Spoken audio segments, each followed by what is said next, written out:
Hello, my name is Christine Kim, and the article that I'll be discussing with you today is titled Sudanese Paramilitary Force Abducting Children in Darfur, published by Reuters on January 30th, 2026. And this article reports on abduction of children by Sudan's Rapid Support Forces, or RSF, during the civil war in this Darfur region of civil war.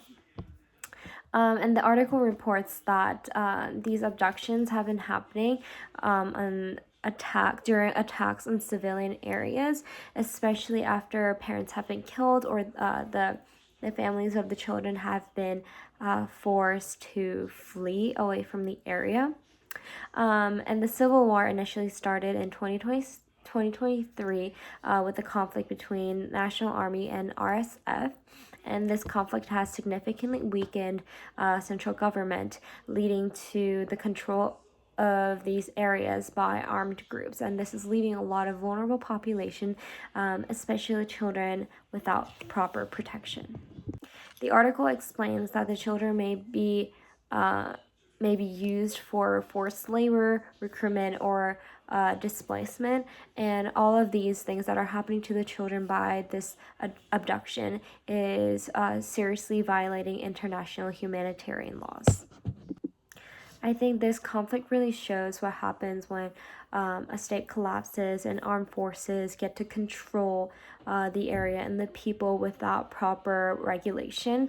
And I think this shows how government was not able to properly protect its land and civilians. And I think it's really concerning, especially in this conflict, that children are not just being abducted or getting harmed, but they're getting used as tools for war, which is seriously concerning for their rights and the sake of the conflict itself as well.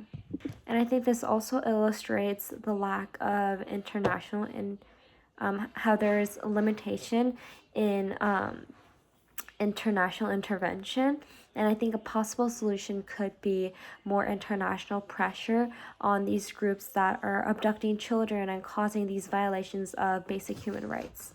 And I think this conflict really illustrates the things that we learn in this course, because we have learned how in matters of conflict between groups that want power and control, human rights can really be diminished to something that is trivial and rarely concerned for during the conflict, especially within the groups that are arguing.